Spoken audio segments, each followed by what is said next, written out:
What's going on, everybody? Welcome to another edition of Set Bet Spike, powered by FTN Bets, right here on Game Plus Network, live at our FTN Network YouTube page. Chris Meaney and Eric Young here with you. We are wrapping up the NFC conference today. It is the weaker of the two conferences, let's be honest, and this division, not all that competitive, but we do have a couple of teams that are up on the rise. It is the NFC North today, led by the Green Bay Packers, the Chicago Bears, the Detroit Lions, and the Minnesota Vikings. We're going to roll through those four squads, preview them, say goodbye to the NFC, and then on next week, we will dive into the AFC. And like I said, it's a little bit more competitive in the AFC. If you guys have any questions, by all means, you can reach out. As of today, we will be available on iTunes, Spotify, wherever it is that you listen to your favorite podcast. So if you're looking to just kind of listen to us rather than watch us, by all means, you can do that as well. I'm going to tweet out some links. I'll have some links inside the description of this video a little bit later on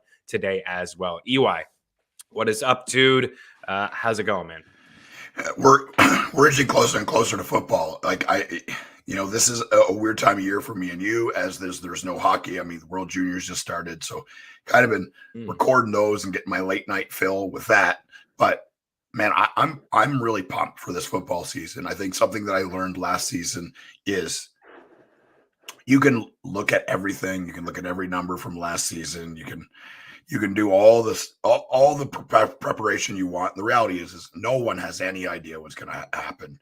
You know, these are single games, one game a week for each team. It's crazy. I don't know if it's as crazy as hockey, but it's definitely crazy. Like where you're drafting people in leagues and what we think good defenses are going to be and what we think good offenses are going to be. Like everyone's convinced Miami's a good offense. I don't know. I mean, we're just going to have to see. And that's the best part about it is the anticipation. Then reality happens and our dreams come crumbling down in a fiery mess. But this is why we do these things, because we like to be one step ahead of everybody else. Yeah, absolutely, for sure. A couple news items that we could address off the top, because we are doing team previews. I know that it's not earth-shattering stuff here, but we do appreciate everybody that's been hanging out with us, subscribing to our YouTube page, liking this video, and the feedback we've had over at Game Plus Network. We really do appreciate you guys for sure. We will get into the Packers here in a second, but there's a couple things that kind of filtered through yesterday. Russell Gage suffered an injury. As of this morning, it sounds like it's just a strain, and the injury is considered minor. So it looks like his leg. That's really kind of all. Maybe hamstring injury for Russell Gage. They picked up Julio Jones. We talked about the Bucs, I believe, maybe in the last episode. We've certainly already addressed the Tampa Bay Bucs and Tom Brady and all of his weapons. And then there was another one. Oh, Ronald Jones. This one came down this morning. I thought was pretty interesting. Now, it's just a report that he needs to have a very, very strong preseason, or he could be a trade candidate. They got Isaiah Pacheco, who's a rookie who has been, highlighting. There's been some highlights, I guess we'll say, in camp from him. He's kind of starting to turn some heads. And, of course, they got CEH, and then Jerick McKinnon, who they brought back, is a guy who led the backfield in terms of rushing and receiving yards throughout the playoffs last year. So there's a lot of moving pieces. Could see Ronald Jones go. We're not on Kansas City yet, but I think that's a guy that you should just avoid in drafts anyways. I don't think he's his ceiling is all that high, even though it is a really good offense. So that's it. That's kind of all I saw. I wanted to address that off the top. Let's get after the Packers. Let's get after the Green Bay Packers, the best team inside this division. We had Greg Ambrosius, who's a big Packers fan, join us yesterday on Mean Streets. He is the co-founder over at NFFC, and that's some of the ADPs and stuff you'll see on this show referencing NFFC, and it's free, as you see there. Aaron Rodgers, quarterback 12. This over the last couple months, some things have changed a little bit, especially at the bottom. Romeo Dubes has really jumped up. We've actually added him to this list. And Greg jumped on yesterday and said he's seen him go as high as pick 150 over the last 2 weeks. So that's a significant jump, over 100 picks. Aaron Rodgers, quarterback 12, inside the top 100, former MVP, reigning MVP, finished his quarterback 6 in fantasy points per game last season. Aaron Jones going as a top 10 running back. A.J. Dillon going as a top 25 running back. Allen Lazard, Christian Watson, Sammy Watkins, and I mentioned Dobbs in there, and Robert Tonyan, who had a really good season 2 years ago, suffered an injury last year, saw some regression come back from him. But honestly, when let's address the elephant in the room here. It's Davante Adams no longer on the squad. It's a lot of targets, a lot of touchdowns, a lot of yards. Rodgers boy gone. How does that make you feel about Rodgers? Do you like one of his weapons more than another? Maybe you don't like any of his weapons. Like, how do you think this offense is going to roll? I feel like we're going to get the same Aaron Rodgers. I don't know if the touchdowns will be as high. What I know is I think I said this on an earlier show, maybe even the last show we just did, is Aaron Rodgers, I think, technical wise, is the best quarterback in the league. There's nothing he can't do. He actually still has pretty good wheels and can run. He never chooses that. That's kind of like a last option thing. So, drafting him in fantasy, it's not like you're getting a ton of rushing yards. But what it does make him is, to me, is the best technical quarterback in the league. I think he can make any wide receiving core pretty decent. I think we're going to find out how good Davante Adams really is when he doesn't have Aaron Rodgers throwing to him. That's going to be something that's really interesting to see from my point of view. I think that this is Allen Lazard's job to lose. He is not Davante Adams. He does not have the foot speed. He is not the route runner that Davante Adams is. Very few people are. But the reality is Allen Lazard has the trust of Aaron Rodgers. He's got height, he's got body size, he's got good hands. And if you have Aaron Rodgers throwing you the ball, you just kind of have to be in the right place, and he's going to get it to you.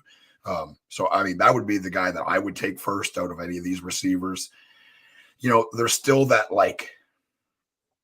your brain tells you no, but the Sammy Watkins, what he was, as an athlete, you knew the potential that he's never really hit it. He's put it together in games and where you're like, man, this guy could be dominant, but he's just definitely doesn't have the foot speed after the ankle injury. We're going to find out in the offseason, eventually ankle injuries and injuries, you can come back close to 100%. So this could be the year. And if there's a situation better for him, I don't know where it is. He's going to probably be the number 2 there. He's a veteran, so he'll have the trust of Rodgers. I think he believes the world is flat and that we're all lizard people. So, good luck dealing with that. That's real, by the way. That's real. Yeah. He's a crazy person. And what we're hearing is, the guys from Football Guys, Sigmund Bloom, then they call it the drumbeat. And what we've been hearing about is this Dubes guy is just lighting up training camp and OTAs and stuff. Take it that with what you will. Every day you hear everything about every player. Good stuff I try not to listen to. It's the bad stuff I really pay attention to. If it comes out and someone's saying something bad about somebody, you better make damn sure you're putting that in the back of your mind. Yeah, and he has made, I believe, a highlight reel camp or highlight reel play in camp every single day. There was a good 10 days in a row. I've been following some reports. These are the type of things I do want to, follow. A lot of it you could take with a grain of salt. They're catering the offense in Denver to Russell Wilson. Obviously, they're going to do those. Yeah, he's a starting things, but totally makes sense. He's a starting quarterback they brought over. But there's an opportunity here for somebody to step up. I agree with you. Allen Lazard is the vet on this roster. I like him. I like where he's going in around wide receiver 40. I have him as a top 40 wide receiver. I think he's going to be Rodgers' go-to guy. He's been with Rodgers for a while. He knows the system. He's familiar with Rodgers. Rodgers is familiar with him. There's been a history of Rodgers, let's be honest, getting a little ticked off with certain wide receivers. Greg came on the show and said it himself. MVS, he was at a game live when MVS ran the wrong route and Rodgers, just kind of waved him off the field. And that was it. He lost his trust. And where's MVS now? He signed a new contract with another team. So if you're looking at some of these wide receivers, you mentioned Sammy Watkins, new to the system, has never really been able to stay healthy, does have some upside. Randall Cobb certainly knows the system. He's back in Green Bay again, but last year didn't really do anything. But Rodgers knows him. But how consistent is he going to be inside this offense? Christian Watson, they drafted, a rookie that's already behind the 8 ball, is hurt, is not going to be, likely won't be ready to start the season. So there's a lot of question marks when it comes to this offense. So Dubs has an opportunity here to kind of step up, and that's been the reports, not just for me seeing it. Peter Schrager from NFL Network was on. I forget what show he was on. I think with Colin Cowherd, some one of the Fox shows, and he had said that he is really making some noise. Like, it is highlight reel play after highlight reel play against really good players in Green Bay. The strength of this team is their defense. Yeah. I mean, that's why Aaron Rodgers has only thrown a touchdown pass to one first rounder in his whole career. It's Mercedes Lewis. They've been drafting defensive players over the past couple of years and early, like going up against Jair Alexander, Rasul Douglas. Like, there's really good defensive backs on this squad. So the fact that he's making some noise at camp, I think, is telling. And I think it is something. And you're seeing in NFFC leagues, high stakes leagues, people are putting their hard-earned money on the line to draft right now. And they're drafting this guy inside the top 150 picks, right around wide receiver 60. I think it's certainly worth a shot and somebody to definitely keep an eye on, because somebody in this offense has to stay up. But you and I both like Lazard. We're in on him. I'm not in on Rodgers. Just give you an update over the last 2 weeks of where he's going. Quarterback 14. So, George, I don't know what that board said. I think it said quarterback 14 for Aaron Rodgers, 12. So his average pick now is 108. So he's fallen down. He's got a min of 26 and a max of 166. But I'll be honest, I would rather have Trey Lance. I would rather have Derek Carr. I'd rather have Stafford, Dak, Russell, Brady. I really would. Rodgers is not really on my radar. What do you think of this backfield, though? Because I do believe this is going to be a run-first team. Like, Rodgers can do whatever he wants. Absolutely. But it's going to be a run-first team with both backs. Yeah, I believe that. I think, and I think that, the split at the end of the year was almost 50-50 as it was. Like, Aaron Jones is an unbelievable back, but the physical profile, he does not have size to take a beating like that and running him in between the tackles. And the truth is AJ Dillon might have been created in a lab to do just that. I mean, they literally have the perfect combination in full point PPR. I believe Aaron Jones is a top 5 running back this year. Top 10, no doubt, but I think you could make a real case to put him in the top 5. And for the reason is he might be the best route runner on the team. I mean, he right now, I think if you were to really break it down, someone like Matt Harmon, reception perception or something like that, if you look at his data, I think you would show that Aaron Jones is the best route runner and the most diversified route runner on the whole team. I think they're going to have both of the backs on the field a ton. I mean, I have nothing to prove that is real, but I just think, like, looking at the personnel, there's no reason to not have them both on the field at all times. Confusing the defense. Is it going to be run? Is it going to pass? Are they going to hand it to Jones? Are they going to play action to Jones? Are they going to hand it to Dillon? Are they going to play action to Dillon and throw it to Jones? It's all kinds of smoke and mirrors. This is going to be a hard offense to game plan because of those two guys. And I think Aaron Jones is going to catch a ton of passes this year. Yeah, I mean, we'll look at the numbers and how, split it was. Aaron Jones only played 15 games last season, but you can see how heavily involved he was in the offense. Like, we already stated it, but the fact that, they are missing 169 targets, 1,500 yards is what Adams provided this offense. That's a lot of targets. It's a lot of targets and a lot of question marks at the wide receiver position. We're talking about rookies that are just like, they haven't had a snap yet in the NFL, and Sammy Watkins and Randall Cobb, who can't really seem to stay healthy. So there's really an opportunity here for Jones, not only to, lead this team in catches, but maybe finish inside the top 5 among running backs and catches. Look at the last couple of years from him. Last year, 52 grabs on 65 targets. The year before, in 2020, he had 47 grabs in 14 games. So he's missing time and still flirting with 50 catches. In 2019, he did play a full season and he had 49 grabs. So, I mean, quick math, this guy's got, well over 100 grabs, 150-ish grabs over the last 3 years. So, like, 50 would probably be his floor. Can we bring that board up one more time, George, and just kind of take a look at the usage inside the red zone? Both guys involved. Actually, I don't have it. That's my bad. I don't have the stats.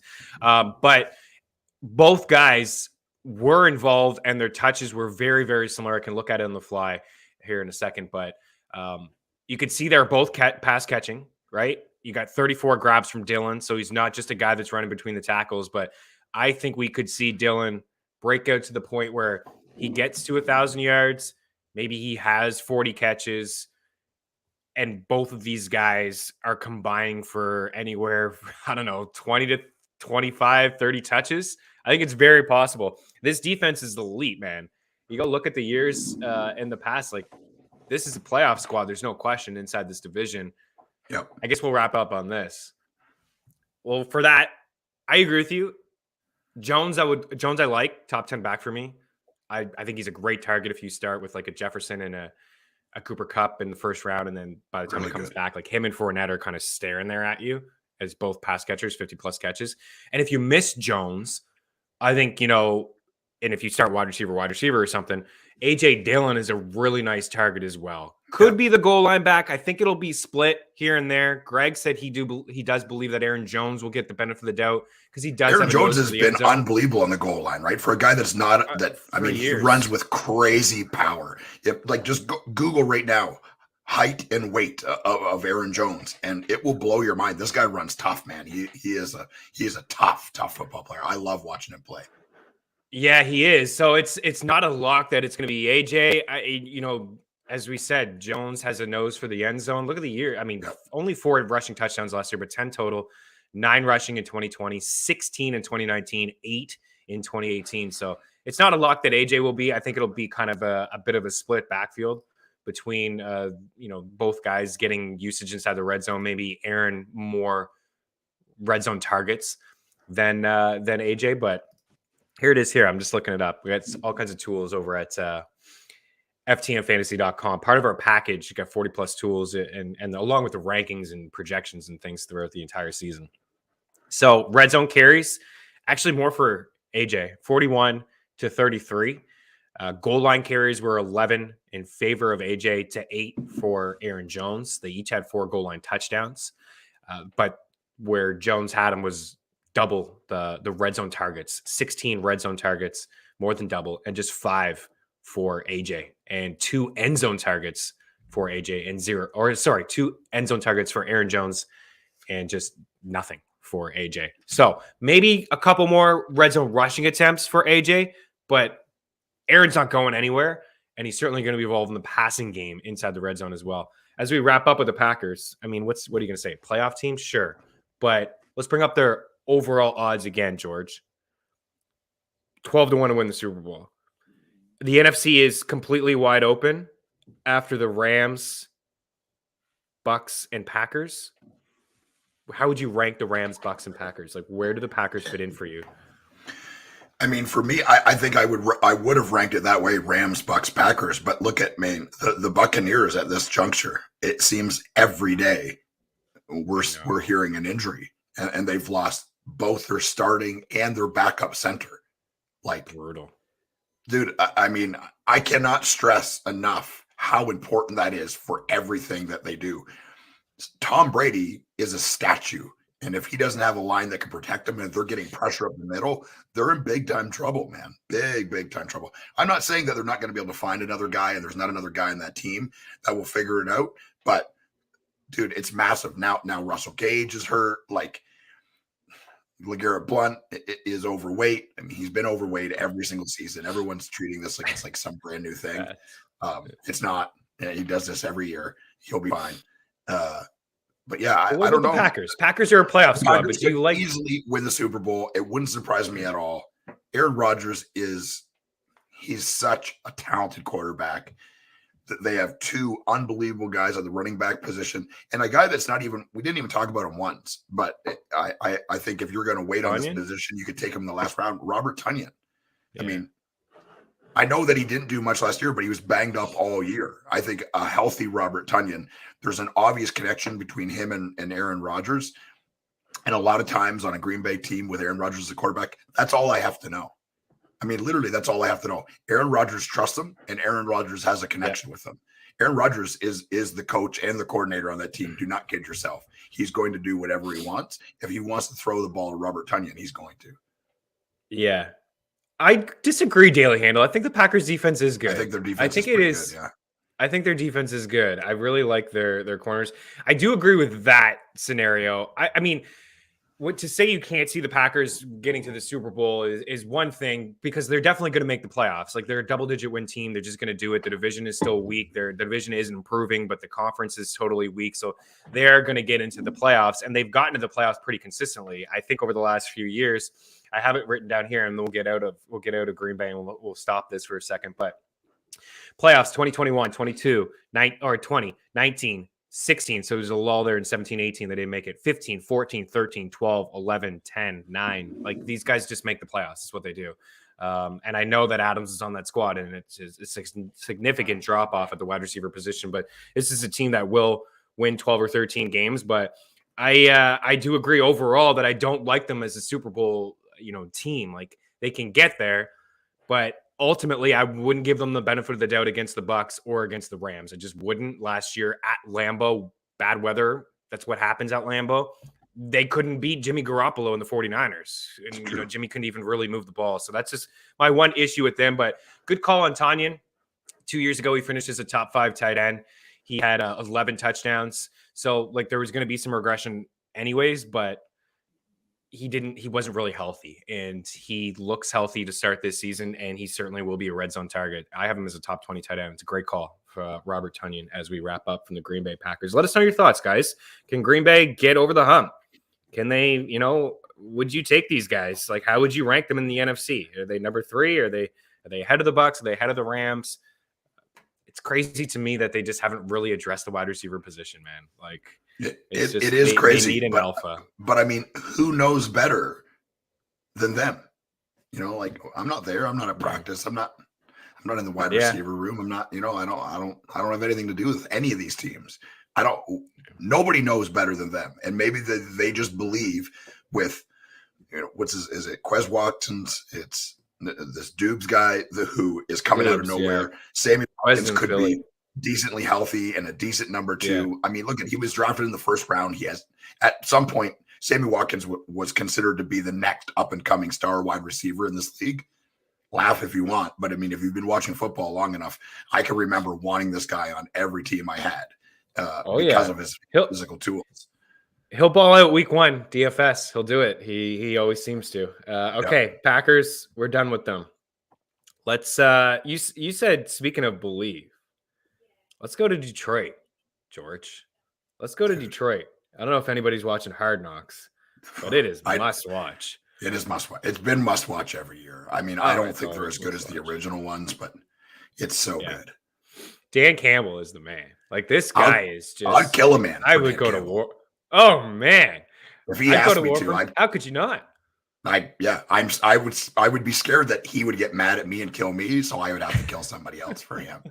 He is awesome, and I said this on Twitter. I don't care. I understand that it's stupid, but I'm taking Jamal Williams on every one of my teams. Well, he's basically free, and why? Because of his speeches. Yeah, and I got choked up. Like, I mean. I'm not kidding. I'm an emotional person, but listen, watching somebody talk passionately about the brotherhood of team and what he feels and how embarrassed he was of the record, like, dude, sign me up, man. I mean, the show is unbelievable. I will take Jamal Williams on every team I can. I took him in the NFFC cut line draft that I streamed a couple weeks ago. And it was just a last pick or whatever. Like, Swift's never played a full season in the NFL. I like Swift. Swift's great. I'm in on Swift. He's a target of mine for sure. But it's a free pick at the end of the day behind probably a top 5 offensive line in football. And Jamal Williams is really good. I mean, we've seen him. He's gonna play. Yeah. Oh yeah. And we saw him in Green Bay. Like, when the backfield was his, he had some strong seasons or end games. Okay. This Detroit team last year, they struggled overall. They lost their first 8 games. Well, they tied in week 10. They didn't get a win until week 13, a 29-27 W against Minnesota. So they started 0-10-1. And then they rattled off, 3 wins in their final few games, final, 6. You see the record there, 3-13-1. But they were in a lot of games. Like, they were up early in week 1 against the Niners. I remember everybody was sweating out the Niners survivor pick. They covered a lot of spreads. They hung around with teams. Like, they're really competitive, and they're going to be competitive. If you've heard anything that Dan Campbell has ever said, like, this guy is going to have his team ready to play. It's just like the talent on the squad is not fantastic, but it's getting better. DeAndre Swift is highlighted there. Jamal Williams. Amon-Ra St. Brown was fantastic towards the end of the season. They draft Jamison Williams, who was one of my favorite wide receivers in the draft. He is not going to be ready to start the season, but he will be ready really, really soon. And when he gets in there, he is going to blow the top off defenses. He was like one of the leaders. He's basically like a much better version of Deshaun Jackson when he came into the league. Like, he can stretch the field. Bama boy, who's just really, really explosive. A ton of 50-yard touchdowns from him in college. They bring in DJ Chark, who will have a role on this squad early on, especially with no Jameson Williams. And Chark has looked like the best Lions wide receiver in camp, according to reports out of Detroit. And TJ Hawkinson's a really good tight end as well. So a lot of moving pieces here for Jared Goff. I have him actually as quarterback 21. I'd like Jared Goff from a fantasy standpoint. From a real life standpoint, I think he has some issues. There's no question. He may be the reason why the Rams lost the Super Bowl a couple years ago against Bill Belichick and the Pats. I won't argue that, but he has supported 2 top 10 wide receivers before. He has done it in LA with Cooper Kupp and Robert Woods. Keep in mind, it was a better Rams team. It was a better play caller in Sean McVay. But there's a lot of weapons here for him. There's Swift out of the backfield, who has been among the leaders in catches per game and targets per game over the past couple seasons, especially since he's entered the league. I think he was tied with Leonard Fournette last year in terms of targets per game with 6. And he was right there with Fournette and McCaffrey in catches per game. Amon-Ra St. Brown, I mentioned. Jameson when he's healthy. Chark, Hawkinson. There's a lot of moving pieces here. I think actually Jared Goff is a solid quarterback 3 in super flex leagues where you need to start 2. He could be your 3rd.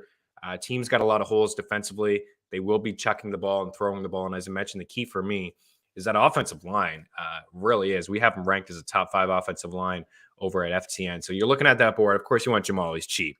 You talked about that. But anybody else here that is a must-have? Like, how do you feel about Swift? Yeah, I really like Swift. I mean, I wanted to say this during the Green Bay thing. Me included, I feel like this is like a psychiatry session for me. We have to get over the fact that 2 or 3 running backs are going to play for every team, guys. The day of, if you don't get McCaffrey or Saquon or Najee. Taylor, Mixon, there's only a handful of bell cows. Nick Chubb now, I think, since Hunt is he's stated that he wants out, whether they trade him or not. I feel like that's Chubb's backfield. If you don't have one of those 5 guys, Derrick Henry, I mean, of course, is in there. I mean, he's top 3 for me. Just pick stud receivers and mix and match guys that are going to catch passes. I think Swift is going to catch a ton of passes. I think he's going to be the number 1 running back on this team, but like, don't twist that. Jamal Williams, I know I'm making a joke and I'm going to have him in every league, but I am going to probably have him in every league for the reason is he's going to score touchdowns. He's going to play. He's going to catch passes. He's done it his entire career, and he's going to continue to do it because Dan Campbell likes him. Everyone likes him. The players like him. Jamal Williams is going to play. DeAndre Swift, this is his backfield. He is the number 1 there. There's no questioning that. The physical tools exceed everybody else on the roster, but they're going to spread it around. It's going. I wouldn't be surprised if this was a 50-50 as well. Really? Wow. Okay. Yeah. And DJ Chark, I think at the end of the day, as we're talking, I've got this automated draft list that I use when I do all my football drafts. He's so far up, it's almost embarrassing for me. I just have this weird gut feeling, nothing to back it up other than watching him play in Jacksonville with absolutely piss poor quarterback play. Jared Goff is a decent quarterback. I think the coaching staff there is one of the best and up and coming. I think Detroit is going to be competitive, and I think DJ Chark is going to have a big time season. He's a really good wide receiver, and he's going to have and he's going to, like with Jameson, going to miss some time, and they're not going to rush him back. Like I saw reports that he is ahead of schedule, but he's certainly not going to play week 1. He may not play, for a couple weeks. I think if you're in a fantasy football league where you have an IR spot, why not take him towards the end? Like he is going. Definitely. Where is he going? Best George? ball leagues. He's going Best way too far. Sure. He's going so Best far ball down. For sure. Yeah. We don't know, but they're saying he's going to be the number 1 on this team when he comes back. I think that's up for debate depending on what DJ Chark does. And listen, I mean, as a person that tore his ACL, I can tell you, like a year later, a full year later, it still is not your leg. Like he's not going to be at full speed. I don't care what anybody says. Sure. That doesn't mean Yeah. he's not going to be good. Like, look at Joe Burrow. Joe Burrow basically destroyed his entire knee and went to the Super Bowl. So it can be done. But Yeah. as far as a wide receiver position where you have to explode and cut, yikes. Good luck, man. We've seen certainly some wide receivers, come back from this injury and be just fine. It's taken maybe a year or two, and but we'll see with Jameson. But that board showed wide receiver 62. Just over the past couple of weeks, he's fallen even further than that. Wide receiver 68, ADP of 170. Sign me up. So a min of 97, but a max of 282. So he's really falling big time in drafts. Now the NFFC, that's high stakes leagues, doesn't have IR spot. But if you're drafting with your buddies in Yahoo, ESPN, CBS, Fantrax, whatever, you most likely have an IR spot. So if you take this guy, Jameson Williams, say outside round 12, 13 as like your last pick, you get to put him on IR and you basically get a free pick before the season starts. You can scan the waiver wire. Injuries are going to happen. Things are going to happen. You'll be able to pick somebody else up. So I don't think it's an awful pick. I do wonder about the consistency. Like, I'm with you with Chark. I think early on, we're going to see a lot of Chark. But then when everybody is healthy on the squad, I feel like it's going to be spread out a little bit. Like, I view Amon-Ra as the number one on this offense. I may view Swift as number two, and Hawkinson's really good in his own right. But for Amon-Ra, I mean, let's be honest. If there was no Chark and there was no Jameson, I think we'd be looking at this guy as a lock and loaded wide receiver too. These were some of his games last season. Like, he finished with 90 grabs last year on 119 targets, just shy of 1,000 yards. And his season started like this: 2 catches, 3 catches, 1 catch. Had a big game, 6, 7, 5. Gets the Rams nothing, Philly 3. And then the last few weeks of the season, like, I don't know if you remember it, and I had to I remember double check as well. Like, 10 catches on 12 targets, 86 and a touchdown. 8 catches on 12 targets, 73 yards. 8 catches on 11 targets, 90 and a touchdown. His last 4 games, he had double-digit targets, at least 8 grabs, at least 73 yards, top 94 times, hit their century mark twice, and had a touchdown in each of his last 4 games as well. He was an absolute monster. He was a beast. At the start of the season, he couldn't get on the field. And there was really nobody. I know he was a rookie just learning the playbook, but there was nobody on the squad. There's no reason for him not to get on the field. I can't even remember who was on like Josh Reynolds was a part of the squad. Cephas was part of like, this just had nobody and he couldn't get on the field. But now they're adding more pieces. So it's really tough to project him to have like double-digit targets. I don't think he's going to finish in that range. And then Hawkinson too, like, he's a guy that at the start of the season was just targets. He got hurt. So I think I'm just that's a huge part of St. St. Brown. Price. Like, I think St. Brown had a coming out party. I think St. Brown will play. I think he'll catch some balls, but he was their number one receiver. There was nobody left. Like, they were on like their 4th running back, like some guy that was selling cell phones at the mall. Like, they called him up. He's like, hey, do you think you could play? There's no Hawkinson. There's no Reynolds. I think Reynolds really showed. I think he showed me a lot when he first came over there. I think was just hidden on the depth chart in Los Angeles until he got hurt. He was doing really, really well with what he was been given. I think St. Brown is a slot guy. I think he will be on the field a bunch. He will. Teams. Almost a standard formation now is 3 wide receivers. But DJ Chark is built like a 1, looks like a 1, runs routes like a 1, is tall and physical like a 1. Amon-Ra St. Brown is a great player, but he is not an X receiver, and no, he's not going to have those kind of point totals. It's just not going to happen if the rest of the Lions stay healthy. I got him roughly around. I got him roughly around wide receiver 31, 32. I wouldn't be totally reaching on him. Just, again, some moving pieces there. I slid him way down. And I would pass on Hawkinson just because I don't think the targets will be consistent as they were in the past couple of years where he was really the only guy there. I think I'd rather, get an elite tight end in the first, 3 or 4, whether it's Andrews Pitts or maybe just wait it out on one of those value tight ends like a Cole Kmet or, something like that. But on the way out here, Swift in 2 years. 26 games, So he's only played 13 games in each of his first 2 seasons. 13 rushing touchdowns, 4 receiving. The kicker is 108 grabs. 108 grabs on 135 targets in like 26 games. It's significant. 62 grabs on 78 targets last year. I'm sure the targets will come down for him just a little bit because of, what we talked about with so many added pieces there. But I think he's a game changer. He was a top 5 running back in a PPR setting before he suffered the injury. He's very Austin Eckler-like, in my opinion. Not a guy that's going to have like 250 carries, but maybe he gets 160, 65, 175, but also catches, like 60 plus balls into the backfield. I think that's very, very valuable. Jamal could steal some goal line touches from him, but that's it. We'll move on. Detroit's going to be more competitive. I'm actually worried about the Eagles going into Detroit to play week 1 with Dan Campbell firing them up like that. I know that they're going to be ready to rock, but man, he's got some great quotes, man. He's just, he's awesome, me, man. He really does. Okay, we'll move on from Detroit. With 36 minutes, we will get to the Chicago Bears. Let's do the Bears. We'll save the Vikings for last, even though I do believe they're the second best team in this division. So Chicago, 6.5, the win total.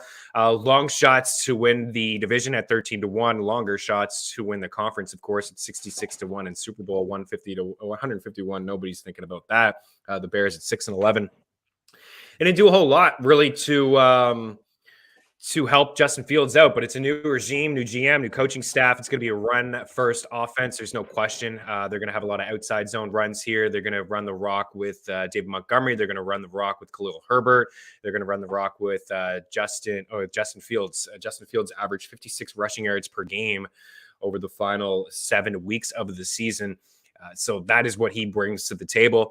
And as we transition over to their weapons, there's just really not a lot here, to be honest with you. They just don't have very much outside of Cole Kmet and outside of Darnell Mooney. What do you think? Who are you in on, if anybody, in this offense? I'm for sure in on Justin Fields, and it was Nagy was the coach there, right, last year. Yeah. I'm trying to erase him from my mind. I'm having a hard time. I think everybody is trying to erase him, especially Chicago Bears. Especially Justin Fields. I mean, they made the call at the start of the year. I mean, for people that don't remember, I remember it because I trashed with Justin Fields. They're like, no, Andy Dalton's our starter. And I'm like, what in the blue hell is happening here? Like, this can't be real. Maybe they're doing it because he's a veteran, whatever. Nope. Andy Dalton was the starting quarterback. That's what they decided. They tailored the offense around what Andy Dalton does. Then Andy Dalton got hurt and Justin Fields came in and they changed nothing. Andy Dalton and Justin Fields couldn't be more different as quarterbacks. Andy Dalton's had a great career. Andy Dalton's had a ton of unbelievable moments. Andy Dalton is a millionaire and he'll be fine. He doesn't care what I have to think. Andy Dalton was not the better of the 2 quarterbacks last year and should have never been the starter for this team. The coach Nagy was trying to save his job. He's trying to save his job. He couldn't put in a rookie. That's it. I mean, it wasn't the right call, but he was trying to save his job. Nonsense. It's nonsense. You know what I mean? Rookies play now. It's not 1975 where they sit on the bench for 3 years. They play right away. Most of these guys are playing in pro-style offenses in college. I don't remember where Justin Fields played, but what I know is Justin Fields is a superior athlete, and quarterbacks have to be able to move. You mean, unless you're Tom Brady and you've got the, insane mind meld. Tom Brady, I said this the other week, Tom Brady's a slug athletically. He may be a better athlete than me. I would doubt it. I bet you I could beat him in a foot race at 42 years old with a torn ACL. I know I can lift more weights than him. I know I'm more explosive than him. Tom Brady makes no sense. He shouldn't even be in the NFL, and he's maybe, and I think I would vote for him as the best player of all time. Justin Fields is a freak athlete. He doesn't need to be as smart as Tom Brady. He doesn't need to throw the ball as well as Tom Brady because he can move and do things that Tom Brady can't. They're not in the same league, but I believe Justin Fields this year is going to be much closer to the version that we thought we were going to get in his rookie year. I don't know if he's going to be a number 1 quarterback, but I think if you're a person that waits on quarterback, taking him with their, second to last or last pick or third to last pick in a 10 or 12 team league, I think you're going to be very, very happy with these results. He had 50 something yards, like you said, in the last few games. I think you could easily see him getting 75 to 100 in several games this year. Darnell Mooney is their number 1. I think he's going to take a big step forward. There's tons of, I get it. I just said it. It's training camp fluff and like, oh, look at this amazing catch. We saw Darnell Mooney do this last year. when the coach had no idea what he was doing. The coaching staff is going to be improved. The offensive coordinator is going to be improved. The Chicago Bears offensively are going to be improved. And if you're going to draft anybody on this team, I say it's Khalil Herbert where he's going. Yeah, even Treston Ebner is getting some buzz too. Dave Montgomery, if you're following reports, I mean, it hasn't been a great camp for him. They're using him in special teams and things like that. But I don't think Montgomery will fully go away. Like, he's had 90 grabs in the last 2 seasons. He's a solid running back, but Khalil Herbert deserves more love. He deserves more attention. I have him as one of my sleeper running backs. I think he could finish like as a top 40 running back. We've seen him before in this offense as well. If Montgomery suffers an injury, it was a lot of touches for Khalil Herbert, catching balls out of the backfield. He's got a quick step. So like I said, I think it's very telling with this, with the GM, a new GM, new coaching staff in here, offensive coordinator, Getsy, Eberflus. Yeah, it's going to be a much different team. They didn't do anything to help Fields out in the offseason. They just didn't. You saw Byron Pringle on the board. He's already hurt. Equinemius St. Brown is like an afterthought. Dante Pettis, Tajay Sharp, Keneal Harry's already hurt. Velus Jones, who they drafted, is like a 25, 26-year-old like special teams guy. Like, I don't really view him as a game changer in this offense too. There's really nobody here. So they didn't do much to help out Justin Fields. So he will run, and this team will run, and they will use 3 running backs. So I think Montgomery's a fade for me. I wouldn't touch him. I think Hurt is a solid pick. It depends when Montgomery falls. In the draft, the NFC draft the other day that, Vlad Sedler did, he fell to like RB31. At that point, it's like, okay, there's some value to be, had an RB31 where roughly he's been going as RB20 for most of the summer. And now Herbert's getting some buzz and Ebner's getting some buzz. And now he's falling down draft boards. But this team will run the rock, and they will run.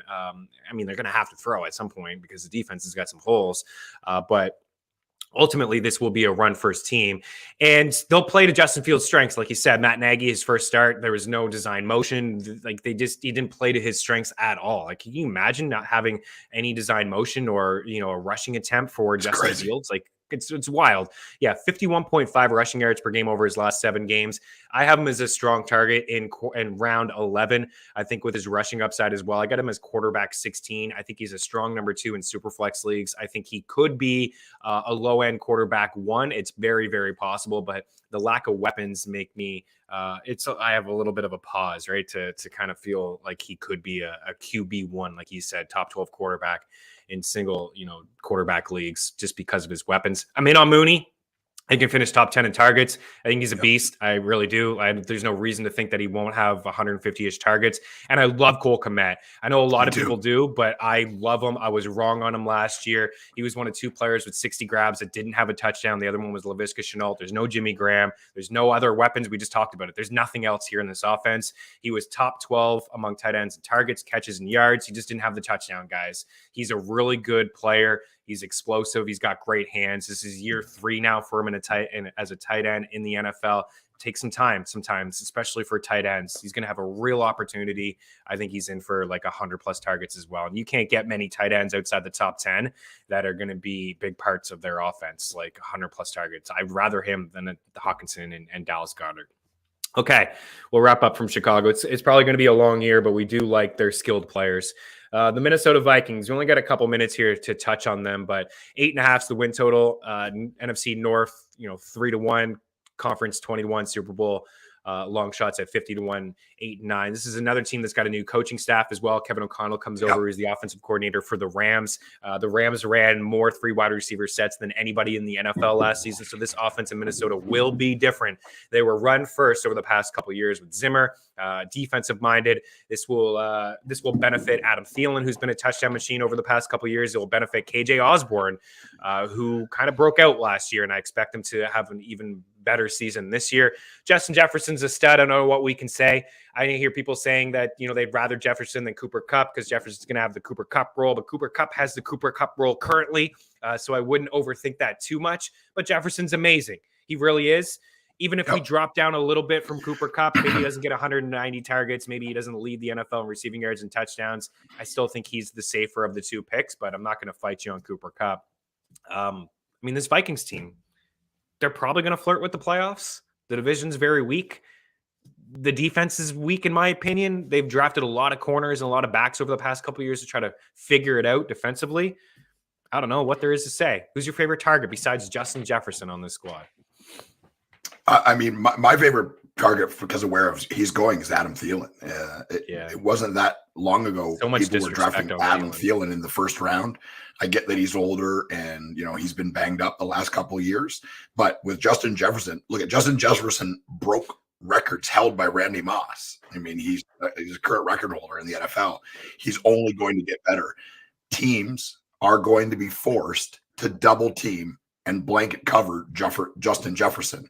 And what does that leave for Adam Thielen? That leaves single coverage a lot of the time on who has been, maybe he's not anymore, but at one point was a dominant wide receiver. And most importantly, a dominant red zone wide receiver.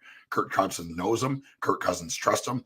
And this is a time when there's a coaching system and a personnel system offensively that just meet up. I mean, this team could put up some pretty crazy numbers. I mean, we don't know because they've never played together under this offense and under this coach.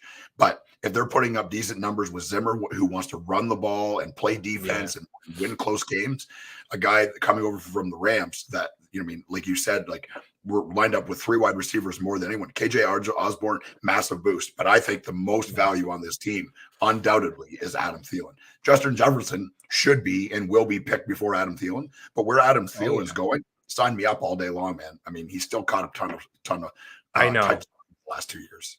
I think he's a steal. I think Adam Thielen is a steal. He's been among the leaders in red zone targets for years. Hollywood in the house, coach did say Thielen will be back as a red zone target this year, which I think is great for him. Absolutely, dude. 10 touchdowns in 13 games last season. In 2020, he had 15 games and he had 14 touchdowns. And all anybody said in the fantasy community was like, oh, that can't happen again. He can't have that many touchdowns again. Well, he can because he's a red zone target. He's got Kirk Cousins' trust. He's really good. His route running is fantastic and his hands are phenomenal. So this is a guy who's had at least 9 touchdowns in 3 of the past 4 years. He had 9 in 16 games in 2018. He had 6 in 10 games in 2019, 14 in 15 games in 2020, and last year 10 in 13 games. I love it, Hollywood. He will be a red zone target for sure. We got to say goodbye to Game Plus. I was like, wrap up with you for a second, like 1 or 2 more minutes. Let's say goodbye to Game Plus. We appreciate you guys. Anthem Sports Entertainment. If you're a hardcore Vikings fan, come on over. We'll talk a little bit more about KJ Osborne and Dalvin Cook. That's it. And maybe give a little bit more love to Kirk Cousins. So we appreciate you guys. We'll be back on Tuesday. We'll wrap up here for a few more minutes. Head on over to our FTN Network YouTube page if you want to finish up the Vikings talk. So I just didn't want to rush on that because we kind of just glossed over KJ Osborne. This guy was part of game scripts last year. I know it's a different coaching staff, but he was part of it. You could see it at the start of seasons, at the start of games. You could see it at the start of second halves as well. KJ He's a player. Osborne, he is a player, and he is going to be involved. Again, if you're learning from Sean McVay and you're running 3 wide receiver sets more than anybody else, you're going to bring that offense over to Minnesota. Like, again, Jefferson can have that Cooper Kupp role, but Dylan's going to be involved in the red zone. KJ Osborne's going to be involved in the red zone.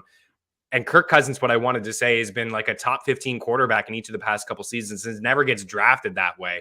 I like to personally wait at the quarterback position. If it's a single quarterback league and it's not a super flex league, that you could just take Kirk Cousins at the end of your draft. And especially if you have Justin Jefferson, I think that's a great 1-2 punch. Terrific value on Thielen. But I want to get out of here on your thoughts on Cook, because Cook is a guy that is great. He's fantastic. This new offense actually may help him a little bit. It may create some more, zones and lanes, catches out of the backfield for him. But if you drafted Cook, is it a must, in your opinion, to draft Alexander Mattison to back him up? Because Cook hasn't played a full season in the NFL, and Mattison, when he is healthy and there's no Cook, he's a top 12 running back. Yeah, I mean, there are teams for me, it's really hard. Like, if you take Dalvin Cook, you're taking him in the first round, right? Correct? Like, we can agree on that. And then you have to spend a high pick on Madison because Madison's going like a top. So now you've got 2 picks, like just the amount of equity, draft equity it costs for you to have both of those players. On the other side of that, you could argue that you're guaranteeing a top 15 running back every single week, possibly a top 10 running back every single week. We've seen Madison do it. We've also seen him stumble and fail as well. I mean, like, I can remember the first game Cook got hurt last year. People that had been carrying Madison were claiming victory. They're winning the championship. Look what I did. I stashed this guy on my bench, and now I've got a number one running back, and he had like 40 yards. So, like, to me, it's too rich because running backs get hurt. You know, Madison can get hurt the same as Cook can get hurt. And I believe that this is going to be a pass first, which I think does benefit Dalvin Cook because he's really, really good at it. Madison can do it, but I don't think that's his strength. So for me, the amount of equity I have to spend in a draft is just too much. I'm not going to end up with them both. You know, like I think there's times when you should, like, I mean, McCaffrey in the flex draft, I'm going to regret this forever, but I tried to wait one more round on Foreman, and I was picked number one. So I was I was like, I should get him. It's like, no, he might make it back to me, and like 2 picks before me, someone took him, and I'll regret it forever. And I know it. Like, McCaffrey's going to get hurt. Running backs are going to get hurt. Very few running backs play every game. I can't remember the last time a running back played every game. I'm sure it's been a thing, but someone that's carrying the ball like in his career 20 times. I can't tell you a time that's happened in the last 5 to 10 years. I'm sure it's happened, but I can't think of it offhand. So that's how common this is. Running backs, even when they're not carrying the ball, they get knocked into on every play, every single play. So they get hurt. And for me, spending that amount on Cook and then having to really reach for Madison because someone's going to take him earlier than he should as a backup running back because of the value of him, it's just too much, too rich for my blood. There's times when I believe in handcuffing, but I don't think that's one of them because everyone is aware of how good Madison can be.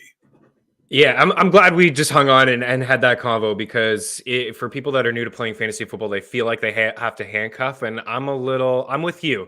I think if you have CMC, like you said, you may regret that. I would have been a little bit more aggressive. Like, that's the guy. But I think you said it perfectly. It's kind of like a wasted spot on your roster. I think if you want to handcuff, maybe handcuff somebody else's running back. And if that guy goes down, then that's what happened to me. Right. You have the guy that can step in, but to have like a wait, like if Cook is healthy and he plays 14 games, you just have Madison on your bench forever, right? It's just, he's just wasting away. When you get into bye weeks, you can't even play him because, then there's 2 spots. Can't drop him because you're a fool because you spent too much. Can't trade him because he's not playing, so he has no value. Exactly. It's a black hole. I would I would take Madison if I didn't have Cook, right? But to your point, like CMC, where Deontay Foreman is going as RB 58, like that's different. That's a pick that won't cost you as much.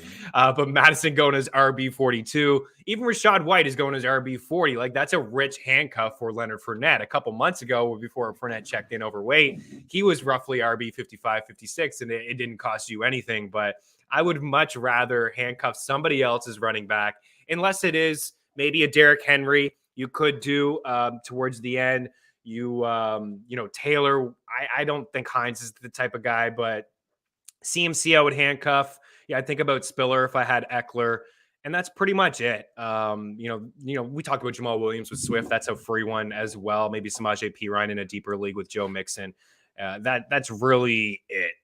Everything else, like maybe Ingram with Kamara because of like the suspension possibility of the suspension looming over his head. But I would handcuff other people's backs. Derrick Henry before last season, I think, played all of his games. You know what, Hollywood? That's the name that came to my mind too, as Derrick Henry is a guy that's played all the games until last year. But yeah, injuries kind of happen, and as you said when we started the show, I'm pretty sure he did.